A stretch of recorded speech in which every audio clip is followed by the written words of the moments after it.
There's one reason confident people seem to move through life effortlessly. They get the promotions, the best dates, the biggest deals, while everyone else watches.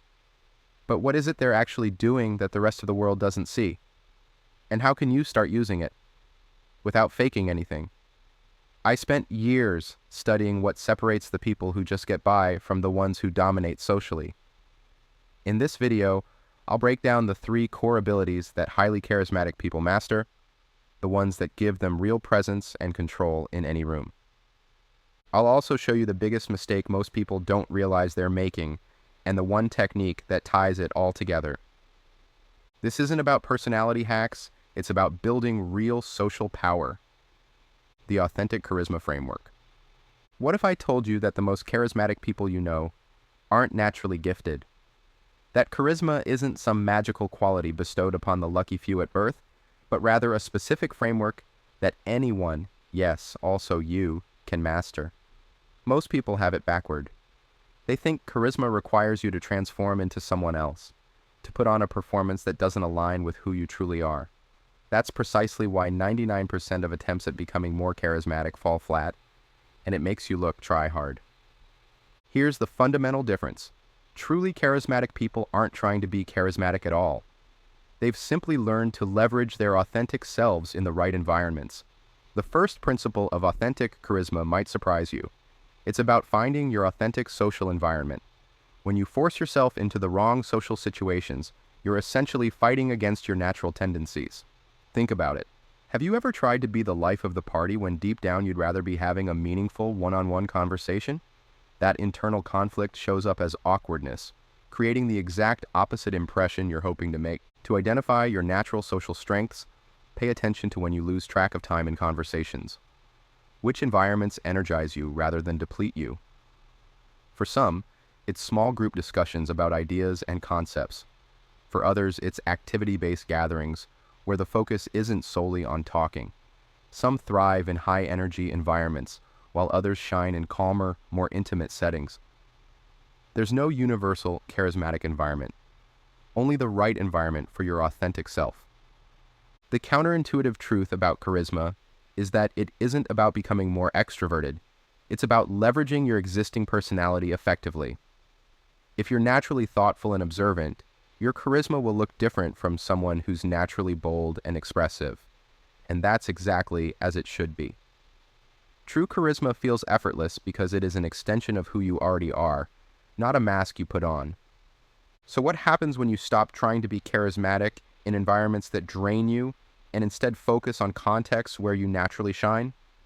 First, you feel sharper and more in command because you're finally moving with your strengths, not against them. This alone makes you more present and engaged, 2 qualities universally associated with charisma. Second, you begin to attract people who appreciate your specific type of energy rather than trying to appeal to everyone. This creates a positive feedback loop that reinforces your natural strengths. The payoff is clear.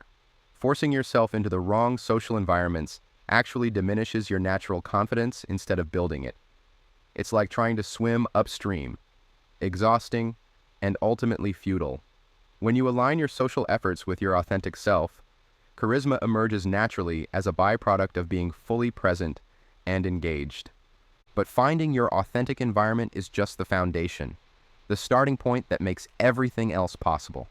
Most people stop here, thinking that if they just find their people, magnetic charisma will automatically follow.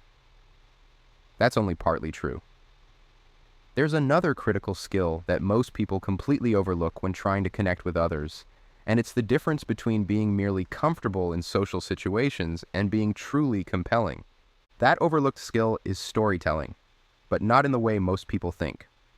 Have you ever noticed how some individuals can make a trip to the grocery store sound like an epic adventure, while others can't hold your attention even when describing their journey to Mount Everest? The difference isn't in the experiences themselves. It's in how they're framed and delivered. Storytelling isn't just a nice bonus for charismatic people. It's the foundation of how humans connect. From ancient campfires to modern boardrooms, we're wired to engage through narrative. When most people think about improving their charisma, they focus on body language or conversation starters, completely missing this fundamental skill that magnetizes listeners to you. Here's where most get it wrong. They believe storytelling requires extraordinary experiences or natural talent. But charismatic people know that even mundane moments can create powerful connections when structured properly. What makes any story captivating comes down to three elements. First is structure, having a clear beginning that establishes context, a middle that introduces tension or a problem, and an end that delivers resolution. Second is the emotional arc, taking listeners on a journey where they feel something, whether curiosity, surprise, or satisfaction. Third is relevance, connecting your story to something the listener cares about. Think about the last truly engaging conversation you had. The person likely wasn't just dumping information, they were creating a narrative that pulled you in. They weren't just saying, "I went hiking and saw a bear." They were saying, "So there I was, halfway up the mountain when the trail went silent. Something felt off. Then I turned the corner and froze." Their voice modulated, their pacing changed, and you were hooked. The most charismatic people transform ordinary experiences this way constantly. That coffee shop mishap becomes a mini-comedy. The frustrating work meeting becomes a drama with heroes and villains. They're not lying or exaggerating. They're highlighting the narrative elements that already exist in every experience. The fatal mistake most people make is confusing information sharing with storytelling. They'll talk endlessly about themselves, listing facts without creating any tension or emotional connection. I work in finance.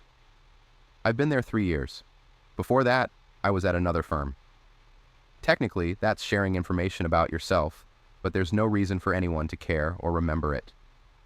So how do you transform your everyday experiences into engaging stories? Use what I call the context conflict resolution framework. Start by quickly establishing where you were and what was happening.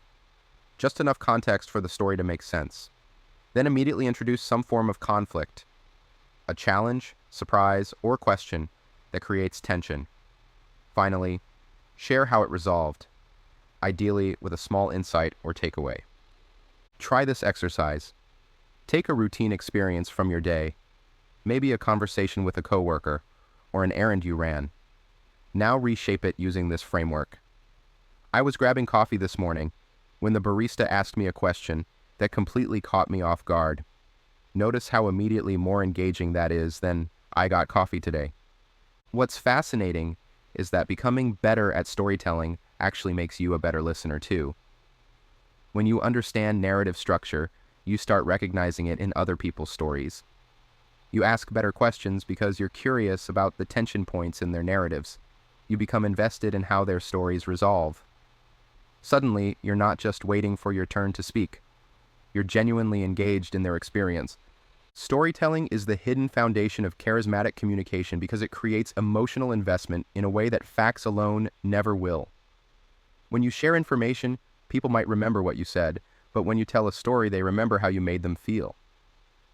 That emotional connection is what makes people want to be around you again and again. So what's the secret ingredient that ties authentic environments and powerful storytelling together? Intentional curiosity. When you genuinely want to discover what makes someone tick, they feel it immediately. This isn't about asking questions for the sake of appearing interested. It's about developing real fascination with the people around you. Think about the last truly magnetic person you met. They probably made you feel like the most interesting person in the room. That's not a technique they learned. It's a mindset they cultivated. The magic happens when curiosity becomes your default setting. Suddenly, conversations flow because you're actually invested in the answers.